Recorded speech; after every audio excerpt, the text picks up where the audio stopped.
اس दुनिया में कुछ चीजें ऐसी हैं जो नजर नहीं आती फिर भी दिल पर अपना असर छोड़ जाती हैं। कुछ तासुरात ऐसे होते हैं जो एक लम्हे में इंसान की शख्सियत को बदल देते हैं और इन्हीं में से एक है खुशबू।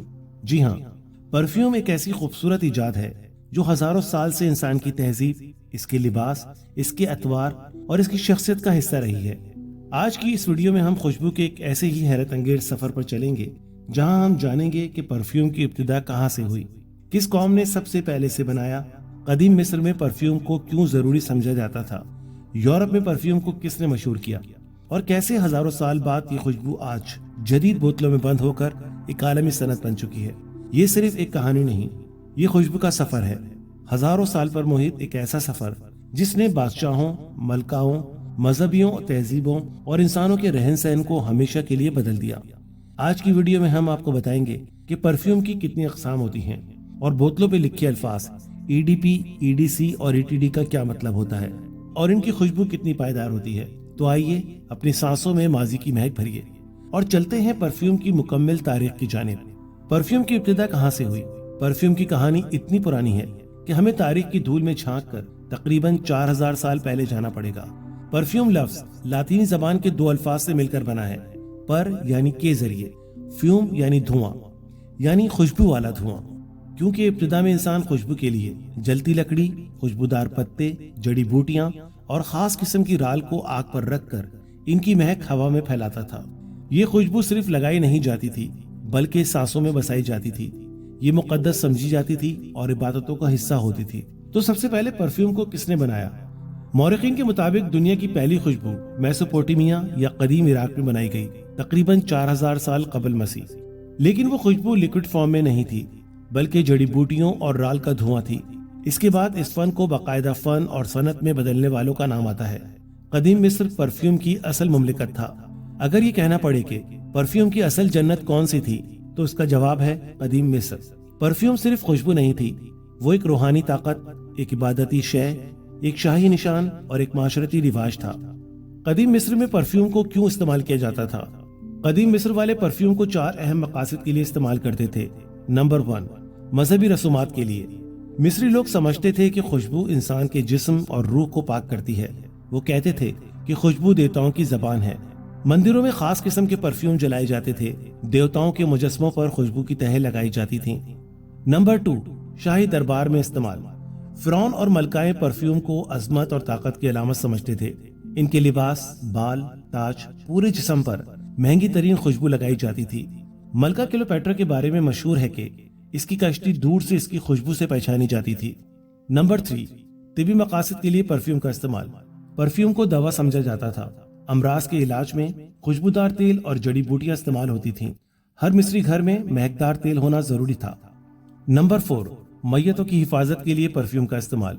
मिस्री लोग मुर्दों को खुशबू में डुबोते थे ताकि जिस्म ज्यादा अरसे तक खराब ना हो। इसलिए मम्मी बनाने में परफ्यूम एक अहम जुज़ था।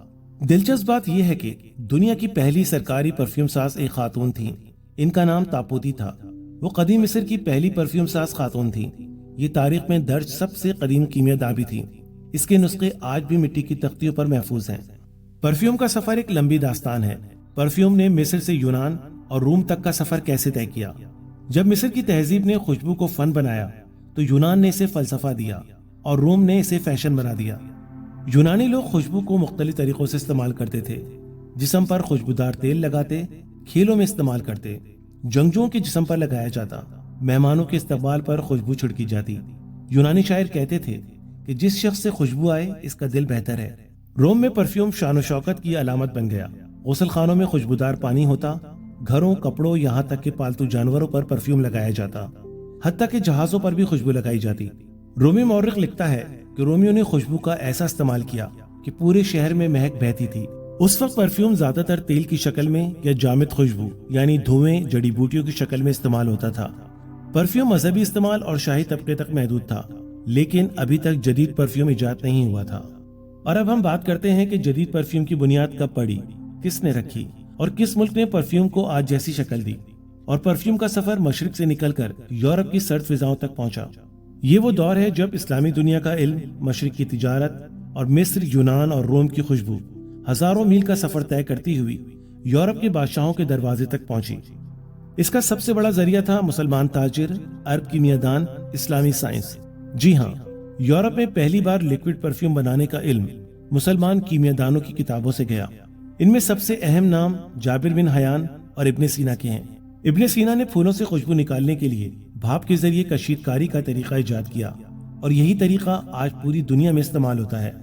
अगर इब्ने सीना ना होते तो जदीद परफ्यूम बिल्कुल मुख्तलिफ होते। इसी तरीके की बदौलत आज हम परफ्यूम में अल्कोहल बेस और शफाफ अर्क हासिल करते हैं।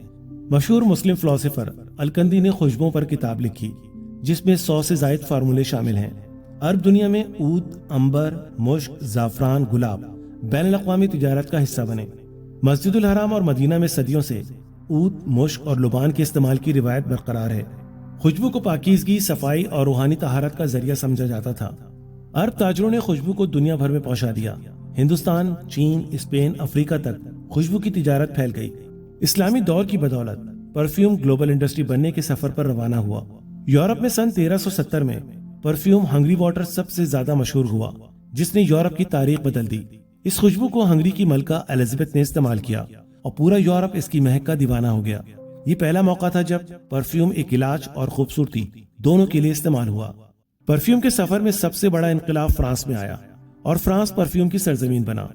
फ्रांस ने परफ्यूम को फैशन, दौलत, शाही अंदाज और एक सकाफत की शक्ल दी। यहाँ पर हर तबका, बादशाह, मलका, अशराफिया और बाद में आम लोग सब खुशियों के दीवाने हो गए। 16वीं सदी में इटली की शहजादी कैथरीन जब फ्रांस की मलका बनी तो वो अपने साथ जाती परफ्यूम सास लेकर आईं। इसके आने के बाद पहली बार फ्रांसीसी दरबार खुशबू से महकने लगा। फ्रांसीसी दरबार महकते लिबास, महकते दस्ताने, महकते पंखों और खुशबू की नई तरकीब का घर बन गया। और फिर आया लुइस XIV, जिसे कहा जाता था द परफ्यूम किंग। इसका पूरा महल खुशबू में डूबा रहता था। इसके हर कमरे, पर्दे, बिस्तर और हत्ता के लकड़ी की मेजों तक पर खुशबू वाली तहें लगवा रखी थी। कहते हैं कि फ्रांसीसी दरबार में दाखिल होते ही आप खुशबू के समंदर में डूब जाते थे। करुणे वस्ता में परफ्यूम क्यों जरूरी था? आपको हैरत होगी कि उस वक्त लोग बार बार नहीं नहाते थे। बदबू एक आम मसला थी। गलियां, बाजार, लोग सब में बदबू। इसलिए खुशबू एक जरूरत बन गई। सिर्फ फैशन नहीं, साफ सुथरा रहने का एक तरीका बन गई। 17वीं सदी में परफ्यूम की सनत की बुनियाद रखी गई। फ्रांस के शहर ग्रास में फूलों की खेती शुरू हुई, जैसे गुलाब, चमेली, लिवेंडर, ऑरेंज ब्लॉसम और ट्यूबरोज। ये शहर आज भी दुनिया में परफ्यूम का आलमी दारुल हुकूमत कहलाता है। यहाँ के बागात से निकलने वाला हर फूल बाद में दुनिया के बड़े बड़े ब्रांड्स की खुशबू बना। अब हम बात करते हैं कि परफ्यूम की जदीद बोतलें कब बनी। 18वीं और 19वीं सदी में परफ्यूम छोटी बोतलों, शीशे के कंटेनर, मुख्तलिफ रंगों और बारीक स्प्रे सिस्टम में बंद होना शुरू हुआ। इससे खुशबू ज्यादा अरसे तक चलने लगी, महफूज रहने लगी, सफर के काबिल हो गई और फैशन का हिस्सा बनी। यूरोप में परफ्यूम को सबसे ज्यादा मशहूर किया बादशाहों और मलकाओं ने, चर्च और मजहबी रसूमात ने, जड़ी बूटियों के माहिरीन ने, कीमियादानों ने, तिजारती रास्तों ने और बाद में फैशन डिजाइनर्स ने। लेकिन परफ्यूम दुनिया भर में तब मकबूल हुआ जब सनती इनकलाब आया। मशीनी अमल के जरिए परफ्यूम को बड़े पैमाने पर तैयारी मुमकिन हुई। बोतल साजी, लेबलिंग और ब्रांडिंग भी शुरू हुई। जब जदीद परफ्यूम कंपनियों ने इसको एक सनत, एक आर्ट और एक कारोबार बनाया। फ्रांस, जर्मनी और इंग्लैंड दुनिया के बड़े परफ्यूम मार्केट बन गए। परफ्यूम न सिर्फ खुशबू बल्कि ब्रांड, इमेज और शख्सियत की शनाख्त भी है। आज के मशहूर परफ्यूम ब्रांड्स में Chanel, Dior, Guerlain, YSL, Calvin Klein, Tom Ford, Gucci और अरमानी सरे फहरिस्त हैं। परफ्यूम सबसे ज्यादा ताकतवर और देरपा होता है, जबकि क्लोन या बॉडी मिस्ट हल्की खुशबू और कम देरपा होते हैं। आजकल लोग अपनी पसंद के मुताबिक कस्टमाइज परफ्यूम चाहते हैं। जदीद टेक्नोलॉजी और AI की मदद से खुशबू के मुरक्कबात जाती पसंद के मुताबिक तैयार किए जाते हैं। परफ्यूम की दुनिया में मुख्तलिफ टाइप्स और इनके तनासब होते हैं जो खुशबू की शिद्दत और देर पा असर को मुतासिर करते हैं। और आज हम इसी खुशबू के तनासब के बारे में बात करेंगे। परफ्यूम, इनमें खुशबू 20 से 30% होती है और ये 8 से 12 घंटे तक असर रखते हैं। EDP यानी ऑडी परफ्यूम। ऑडी परफ्यूम इनमें खुशबू 15 से 20% होती है और ये 6 से 8 घंटे तक असर रखते हैं। ETD ऑडी टॉयलेट, इनमें खुशबू 5 से 15% होती है और ये 3 से 5 घंटे तक असर रखते हैं। EDC ऑडी क्लोन, इनमें खुशबू 2 से 5% होती है और ये 2 से 3 घंटे असर रखते हैं। बॉडी स्प्रे या बॉडी मिस्ट, इनमें खुशबू 1 से 3% होती है और ये 1 से 2 घंटे तक असर रखते हैं। यूं तो परफ्यूम का सफर हजारों साल पर मुहित है। कदीम मिस्र की मौतर तहजीबों से लेकर यूनान, रोम, इस्लामी साइंसदानों, यूरोप के मोहल्लों और आज के आलमी ब्रांड तक। परफ्यूम सिर्फ खुशबू नहीं, ये तारीख, सकाफत, आर्ट, साइंस और फैशन का इम्तिजाज है। हर बोतल, हर नोट, हर खुशबू एक कहानी सुनाती है, इंसानी तख्लीक, जिद्दत और जमालियात की दास्तान। आज परफ्यूम ना सिर्फ हमें खुशबू देता है बल्कि हमारे एहसासात, शख्सियत और यादों का हिस्सा भी बनता है। वीडियो को आखिर तक देखने का शुक्रिया। उम्मीद करता हूँ वीडियो आपको पसंद आई होगी। अगर आपको मेरी वीडियो पसंद आई है तो वीडियो को लाइक कीजिए, शेयर कीजिए और कमेंट कीजिए और मेरे चैनल को सब्सक्राइब कीजिए। बेल के आइकन को प्रेस कीजिए ताकि आइंदा आने वाली वीडियो की नोटिफिकेशन आपको मिलते रहें। इंशाअल्लाह फिर किसी नई वीडियो के साथ हाजिर होंगे। तब तक के लिए अल्लाह हाफिज।